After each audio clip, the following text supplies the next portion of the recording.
And joining me in the studio is our Chief Foreign Editor, Rob Parsons. Rob, tell us more about these two generals and their power struggle. Well, both of them really emerged in the period after the overthrow of Omar al-Bashir, the Sudanese strongman who ruled the country for decades before he was overthrown, first of all, effectively by massive demonstrations across the country, particularly in the capital Khartoum in 2019. But they emerged on the scene by effectively hijacking the demonstrations and launching a coup d'etat which got rid of al-Bashir, and then tried to establish themselves in power. General Abdel Fattah al-Burhan is commander of the armed forces. General Mohamed Hamdan Daglo is commander of the so-called rapid support forces, which in turn emerged out of the notorious Janjaweed that fought in the Darfur civil war in 2013 and onwards. Neither have a great reputation. Burhan seems set on trying to consolidate himself in power by using his position as the senior general in the armed forces.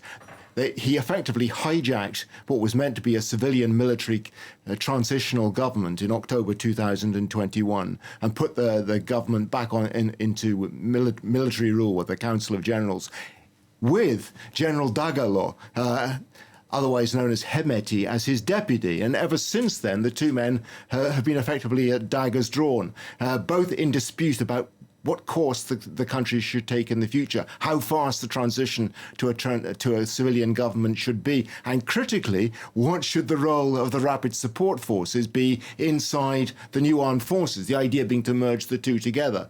And who would lead the armed forces once the rapid support forces were merged into them? That's 100,000 people we're talking about, so it's not a tiny little contingent.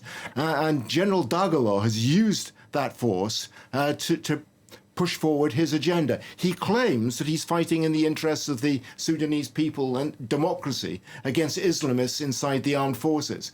But his credibility is not particularly strong, particularly in view of the human rights record of the RSF, and not least the fact that he allowed his men, or ordered his men, to use armed force against protesters in 2019 during the efforts to overthrow Omar al-Bashir. 120 of them were killed.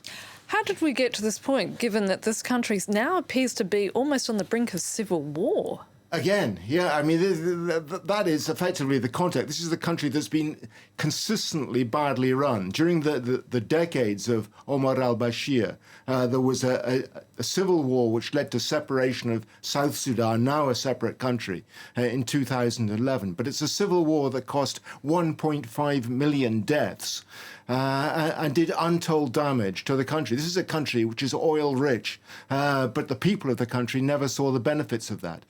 After that, there's been civil war in Darfur that I referred to, and the emergence of that Janjaweed militia, which was particularly brutal. And then the failure of the military government to heed the demands of ordinary people to push the country forward towards democracy. We're locked now in this conflict between two military leaders who claim that they're protecting the interests of the country, but who, at least on the surface, seem much more interested in promoting their own personal agendas. Rob Parsons, thank you.